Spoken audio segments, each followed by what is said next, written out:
Hello there, Star Trek fans everywhere. My name is Sarah Jenkins. Welcome to another Poetry Deep Dive today.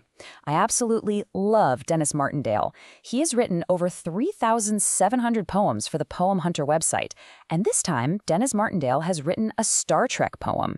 The poem explains the android character Data, famously played by Brent Spiner. Now, Data has a very powerful android mind, yet is restricted by a positronic brain that is incapable of real emotions. The TV episode Encounter at Farpoint introduces him as Mr. Data.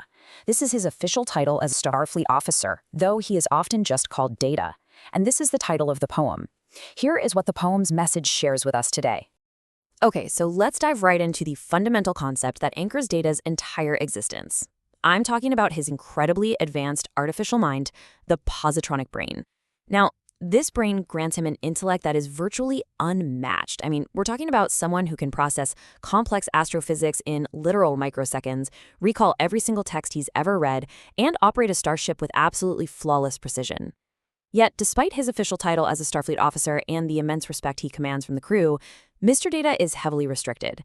His positronic brain, at least in its original state, is completely incapable of experiencing real emotions. And this creates such a fascinating paradox, doesn't it? He's a machine desperately striving to understand the very beings he serves alongside. This internal conflict is a concept deeply explored across both the classic Next Generation series and the more recent Picard TV series. It really forms the emotional core of his entire journey. Martindale beautifully captures Data's origins right off the bat with these opening lines. From genius, this android came with flesh that felt so warm, and Data was the chosen name for this inhuman form. He brilliantly contrasts the cold, mechanical reality of an android with the intentionally comforting, warm exterior he was given. He was designed as a machine, sure, but he was deliberately crafted in human form, and that wasn't just some aesthetic choice.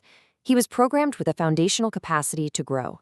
He wasn't built just to hold data, but to grow in stature, to develop grace, and to accumulate information over time. It's a poetic reminder that from the very moment of his brilliant creation, Data was always on a trajectory towards something far greater than his base programming. Now, you have to remember, Data didn't just wake up one day and stroll onto the bridge of the Enterprise. The poem lays out a clear chronological journey. First, we have what we can call his processing years. These were essential, foundational times where he had to literally process his own existence, gaining that information and grace we just talked about long before Starfleet was even a blip on his radar. Then the timeline moves to a stint at Starfleet Academy. This was a few intense years where he didn't just pass.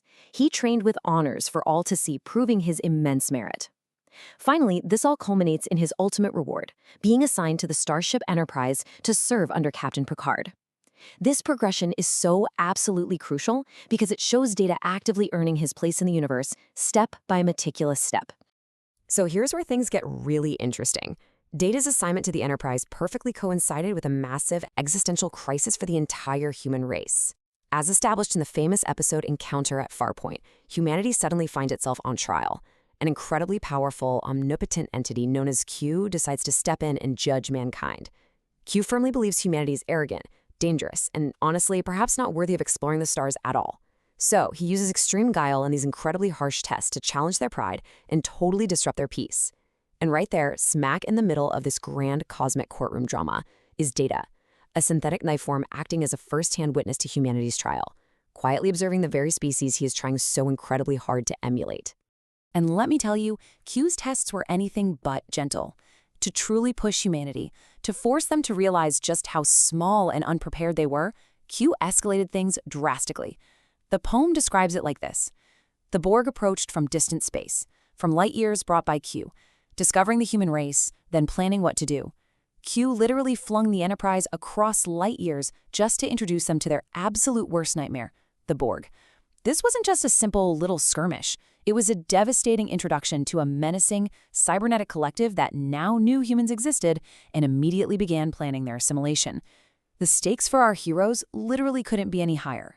But this moment brilliantly illustrates the stark contrast between Data and his human crewmates. For human beings, an encounter with the Borg brings absolute, paralyzing terror. Human thought is so easily clouded by fear, panic, and the nightmare of losing one's individuality. But Data? He was driven by no dreams, only service. He studied the approaching Borg without a single ounce of fear. Think about it. Androids aren't afraid. He had no dreams to be haunted, no nightmares to keep him awake at night. His mind was entirely unclouded, driven only by his singular purpose, to serve his captain and his crew. In this terrifying moment, his total lack of emotion was actually his greatest asset. But the journey of our android gets incredibly complicated at a crucial turning point. Listen to these lines. But when sensations came along, temptation rose within. A tiny touch proved oh so strong upon the android's skin. This references those intense, gripping moments where Data is caught by the Borg Queen. And she doesn't just try to reprogram him. She manipulates him by grafting organic flesh right onto his endoskeleton, introducing him to the powerful, intoxicating temptation of physical sensation. For a being who has never felt a literal breeze or a gentle human touch, this sudden introduction to physical feeling is overwhelmingly strong. It's a real game changer.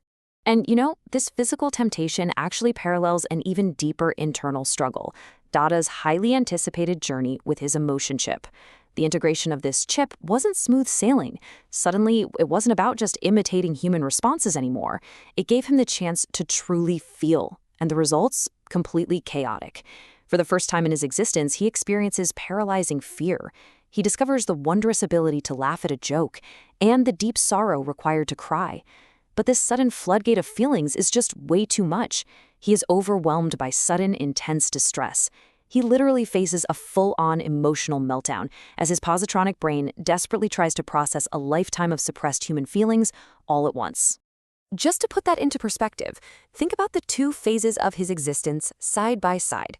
Originally, we have his cold, robotic responses. He is unwaveringly loyal, possesses zero sense of fear, and has absolutely no distracting dreams. He is the perfect, reliable officer. But contrast that with the cost of his emotional awakening, the emotional meltdown. Suddenly, he is susceptible to the Borg Queen's temptation. He is overwhelmed by physical sensations and prone to sudden, debilitating emotional distress. It is a massive paradigm shift. As viewers, we were taken on a journey across a full spectrum, watching a perfectly calculated machine grapple with the incredibly messy, unpredictable reality of feeling alive.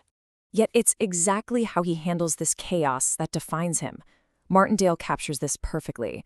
Resisting feelings, Data stayed as loyal as could be, though for a second Data strayed, that changed to dignity. Despite all those overwhelming new feelings, despite the terrifying, intoxicating schemes of the Borg Queen, Data's core programming, his intrinsic morality, held strong. Yes, for a brief, incredibly vulnerable second, the temptation caused him to stray, but he valiantly resisted. He took that moment of intense vulnerability and transformed it into a profound display of dignity. He proved that his loyalty wasn't just some line of code. It was a choice he actively made, even when his newfound emotions were screaming at him to do otherwise. Which brings us to the culmination of his story, and a moment that forever changed Star Trek history, the ultimate heroic sacrifice.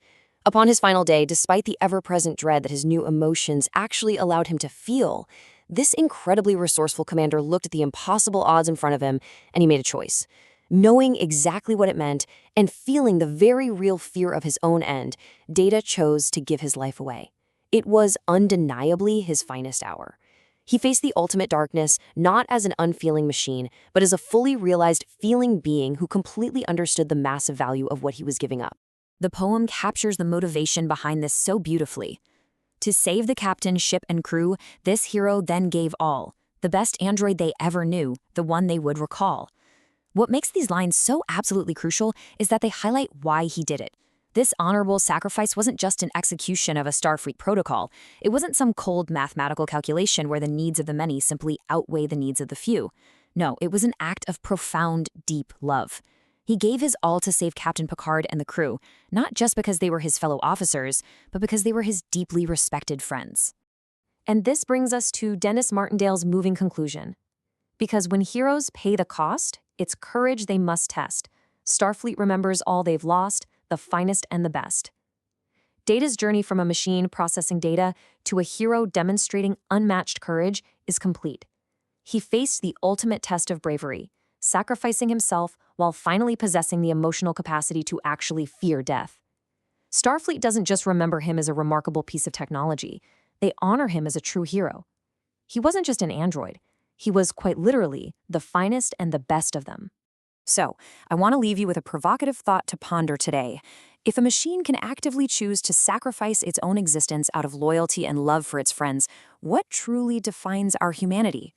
Data spent his entire life trying to be human, looking at us as the ultimate goal.